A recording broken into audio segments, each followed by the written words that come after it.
Well, we had one good game on Saturday, and it really wasn't that good of a game, but it was good from a gambling perspective as far as I'm concerned, because I had a 15-dime best bet on Loyola of Chicago, and I can tell you somebody who is even happier than me, and that was, of course, Chris Jordan, because he also had the Ramblers. It was a 3,000-star triple-year wager release, and that put him in the position of once again going for the jugular today.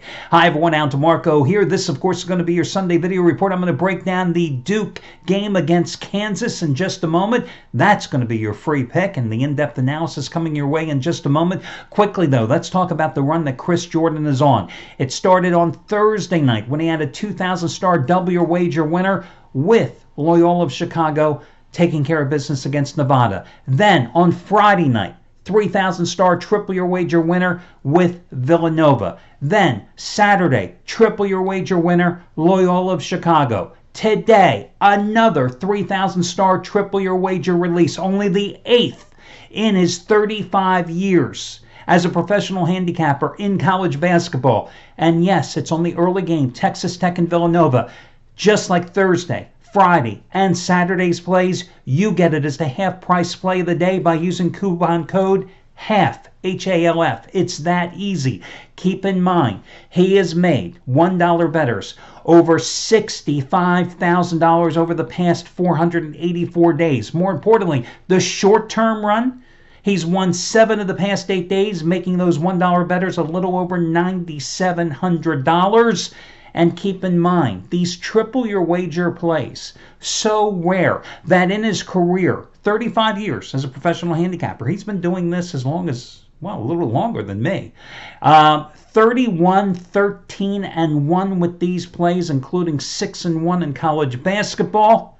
That's the breakdown. Half-price play of the day using coupon code HALF. All your other discount codes and coupons, etc., are over on the homepage. And my God, how bad of a game did Michigan play yesterday? And what a strange game. It deserved to be a push. You know, Florida State opened Michigan, or depending on which side of the line you're standing on, but Michigan opened up as a 4.5-point favorite by about 10:45 Eastern time in the morning, 11 o'clock at the latest. That game came down to 4. Some places it went down to 3.5. Later in the day, mid-afternoon, about 2 o'clock or so Eastern time, it went back to 4. Then, you know, rarely closer to tip-off time, it went back to 4.5. Finishes right there on 4. You got to wonder what Florida State's Leonard Hamilton, who, by the way, was a real jackass to who was it? Dana Jacobson, who interviewed him after the game. And granted, you know, after tough defeats, coaches and players are emotionally spent and they're distraught. But he was a real jackass when she asked him about why you didn't foul with 13 seconds or 11 seconds to go in the game and your team is down by 4. You should have fouled. 1, because if you had Michigan, it would have sent Michigan to the line, and we probably would have covered that game, right, if you had the Wolverines.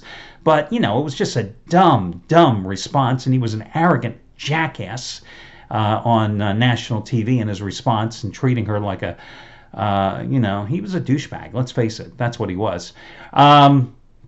But Michigan, my God, you know, they came into that game ranked, I think, 321st in the nation among 351 teams in terms of their free throw percentage, so it definitely came back to bite them in the ass. They were only like a 66% free throw shooting team. They were horrific at the line yesterday. And, you know, shooting-wise yesterday, they were pathetic. I think they only hit it like an 18% clip with their three-pointers. But again, their saving grace was their defense. They came in number 1 in the nation, or number 1 in the Big Ten this season, giving up only 62 points a game. I think they were number 5 in the nation overall yesterday, coming into that game in their overall defense. And you saw what they did against Florida State. Really kept a good offensive Florida State team in check. Now, it'll be interesting to see the overreaction in terms of the price for this game as we approach the Final Four. Destiny's darling, the Cinderella team, Loyola of Chicago, everybody in love with it, and the last impression you have with Michigan is how poorly they played. Will that impact the line as we get closer to the game? Because last impressions mean so much. And you have a Loyola Chicago team that had 3 straight games where they were living on the edge, And then a blowout win, granted, against a Kansas State team, which I told you yesterday really wasn't that good. Will it impact the line as we get closer to the Final Four in San Antonio? Okay, let's talk about this game against Duke and Kansas. You got a Duke team that, since Coach K went to the 2-3 zone exclusively in January, has just turned into a mini Syracuse.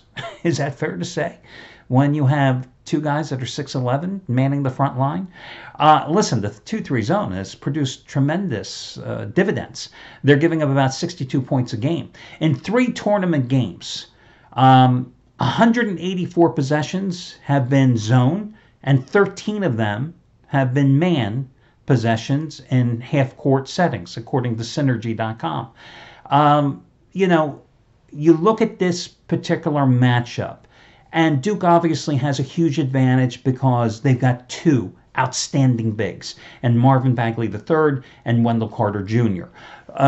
You've got Kansas really with only 1 dominant big man, Udoka Azubuike, the 7-footer, the sophomore. And the problem is he is relatively foul prone.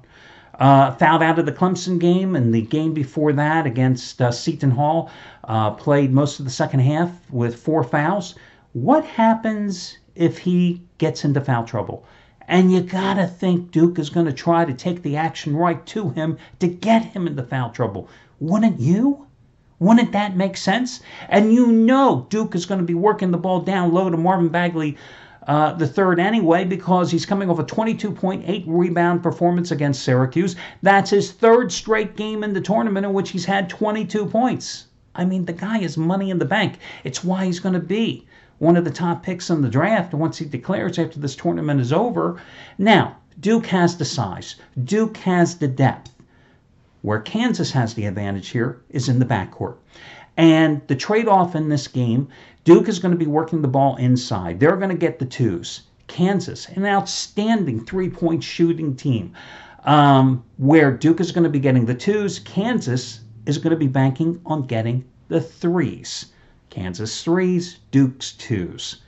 Kansas has got to have an effective game shooting the 3 ball. They average 10.1 3-pointers a game. They hit at a 40.3% clip from 3-point range. That's 12th best in the nation. So you have Duke, size and depth. You have Kansas hitting from the perimeter. You have the biggest disadvantage, however, between these 2 teams in Duke's ability to hit the boards. Duke, number 1 in offensive rebound percentage. They get 39% of their missed shots. Makes sense because they have that size with Bagley and Carter. Kansas, on the other hand, this is the worst team during Bill Self's tenure in Lawrence when it comes to defending rebound rate percentage.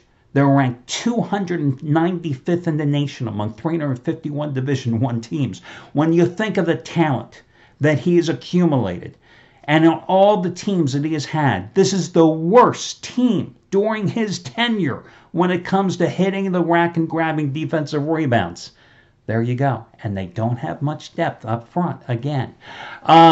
It also has to be somewhat of a concern when you look at how they jumped out to the 13-point halftime lead against Kansas. Against Clemson, they extended that margin to 20. And then you have Clemson, a team that was offensively challenged in the second half of the season once they lost Grantham, their second leading scorer, their top rebounder. And they allowed Clemson to come back in that game to make it a 4-point game toward the end. Interesting. Then you also have Bill Self's record in this particular round. I looked it up. This is a guy who's 8-2 at Kansas in the Sweet 16, 3-1 at Kansas in the Final Four. In the Elite 8, 2-5. Take it a step further. 32-5 against top 10 teams during his career, anywhere, any setting other than in the round of 8. In this round, however, 1-3, including that loss to Oregon a year ago. 3 points. I'm willing to go with Duke in this game. Would I put my money on it? I don't know. So I'm driving home last night. I'm listening to some sports talk stations. I'm listening to one in Philadelphia. They have some schmo handicapper on, some guy from some website. I'm not going to give him any publicity. I never heard of him before, and I think their website is a total crock. I hear him say, honest to God, he says, I think maybe the way to play this game is maybe you look at a money line play. I go, a money line play on Duke. A money line play, minus $1.60. I wouldn't tell you to play a money line play in baseball, right? I would never tell you to do anything in baseball. 160 is like my cap. I tell the handicappers, you never release a baseball play of minus $1.60 because you don't need a professional's advice to be told to bet baseball at minus $1.60, right? That's just absurd. I personally wouldn't bet anything in baseball over $1.50. And this guy's advocating betting Duke, maybe on the money line. And then he stops and he says, but maybe these games are too tough today. Maybe your best play today would be just to watch these games as a fan. I'm thinking, where is this guy? I mean, seriously? Yeah. Tell us as gamblers that we're supposed to watch these two games today, these two marquee games, and just, kick back, get a beer, get your favorite diet soda, pop open a can of whatever your favorite snack food is, or open a bag of pretzels or chips and just watch the games as a fan, as an action junkie, and not bet on these games? Seriously? Grow some balls. Give a pick. So there's the pick. Do I really love this game? I like Duke a lot. I just really like the other game, obviously, between Texas Tech and Villanova, as I go for a clean sweep this weekend. But I do think Duke is the way to play it. I think that, again, Bill Self has never impressed me as a coach that can deliver in these big game situations. I will say, however, that Duke is a team this year that many, many times that you look at Duke in big game situations, they have simply failed. And I think that the problem with Duke in these big game situations is because they have a lack of experience. I don't care they play 30 plus games. This is the situation, the problem in this era of Division I ball where you have one and dones.